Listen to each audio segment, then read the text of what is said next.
am teaching this because this was one of my really hard lessons.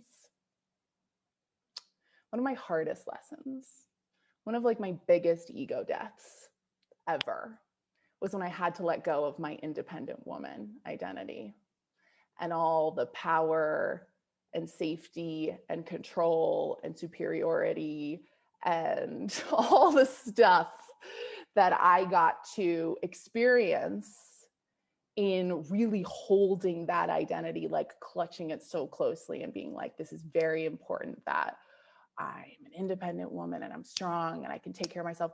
I mean, y'all have to realize, like, I built a business on this in a lot of ways, right? Like, if you've been following me for a long time, or if you've watched my YouTube videos for a long time, then I have been very much like, hey, ladies, you don't need a man. Like, that's been a huge thread through all the work that I've done with women.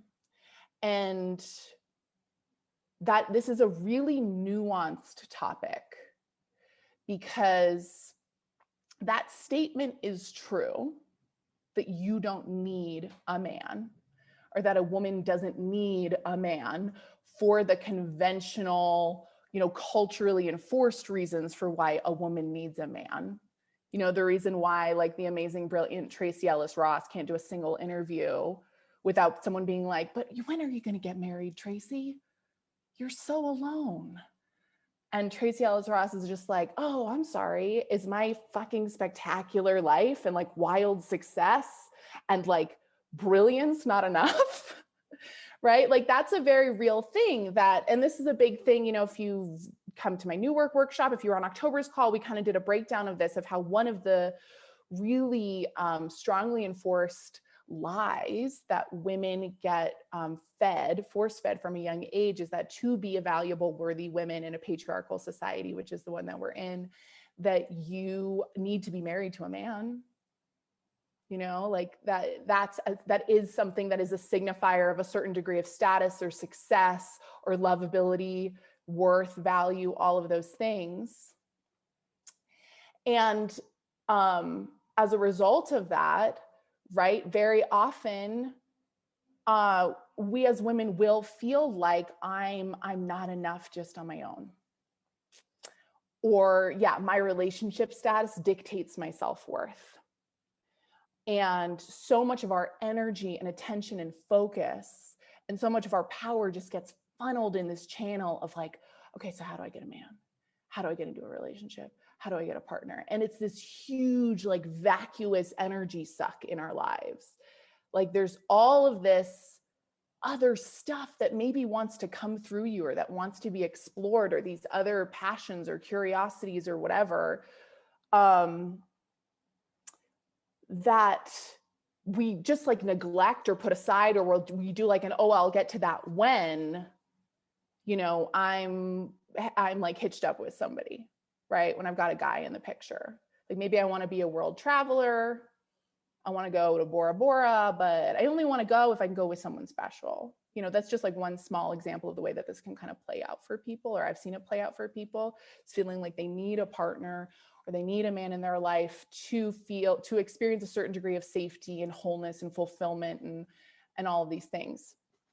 So that is fundamentally incorrect. That you need a man to be like valuable or worthy or whole or successful or happy or powerful. All of that is patriarchal, like BS and oh my God, the word, what's the word? Oh my God, it's escaping me. Hogwash, that's a good word. It's hogwash for sure. But something that has happened, right? Really through like, the kind of the first wave feminist movement is, I think, what moved the needle on a lot of this stuff, which was really necessary, was like this recognition, this like waking up to that lie, right? And realizing like, oh my gosh, I've really measured myself against like, in terms of how like desirable or choosable I am as like a partner.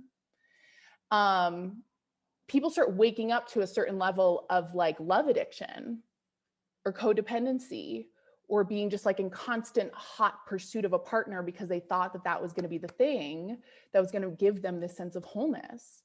So what happens, and this is like the trajectory that I see so many of my amazing clients go through, and some of you are on this call who have followed this trajectory. Some of you this will be very familiar to you because I've talked to you about it before. Some of you might be hearing this for the first time, and I want you to just feel into yourself, like if any of this feels true for you, where and how, you start waking up to some of that conditioning, right? And start really questioning, like, well, where did that come from? And is that true? And why do I believe that? And they start, breaking up with codependent habits and getting really clear and honest with themselves about, like, oh my God, I talked about this in last month's workshop around false power. Where have I been like using men in relationships to like avoid myself? Or to, I see some hands and smiles happening. Like, where have I been just like chasing after this external thing to fill me up and make me feel whole? And like, oh my God, like abandoning myself and losing myself in partner after partner, relationship after relationship. And like, what the hell is up with that? And then we do the human thing. This is what humans do. This is a lot of how growth and change happens, where we go from being uber codependent, really love addicted, really love obsessed, really partner focused, really other focused.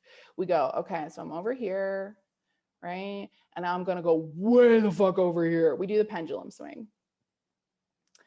And we go, well, I definitely don't want to be that, right? Like, I don't want to be insecure. I don't want to be needy. I don't want to be man obsessed. I don't want to be relationship obsessed. I don't want to be dependent on anyone. I don't want my self-worth and my power to be coming from someone outside of myself. So you know what I'm going to do? I'm going to go over here and I'm not going to need anybody. And I'm going to just decide that, like, I am woman unto myself and I'm powerful just because I am. I am woman, hear me roar. And I am going to like tend to myself and take care of myself. And all these guys that I was obsessed with, or these people that I was pursuing, these relationships that I thought I needed, I didn't need any of them. And oh my God, that was so embarrassing that I was ever even that way. It was so horrible, like shame, judgment, disdain. So I'm just going to hang out over here. I'm going to do the pendulum swing over to the independent woman side, because that must be where my power is.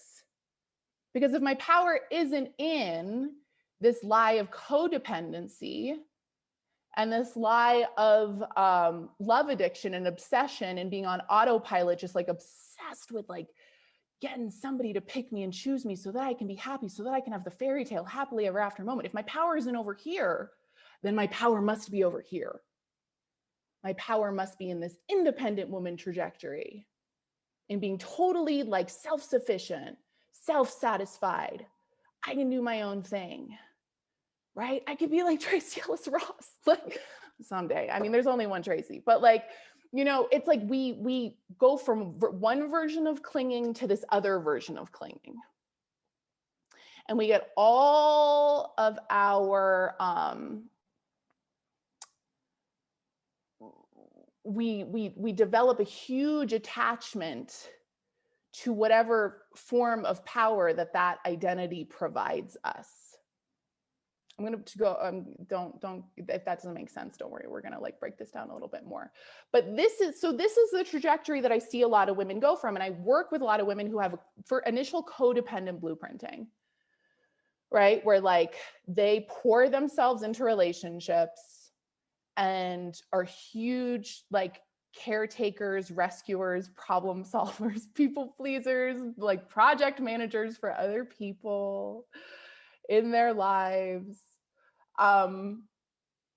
And we wake up to that, and then we want to change that. So we do a hard fucking left turn in the other direction. And what I need you to understand is that just running from the thing that you don't want to be, when we just run away from like, I can't be codependent, I can't be that way, I have to like, break all these bad habits and change all of this way of my being. It's like when you're just running in the opposite direction, that thing still owns you.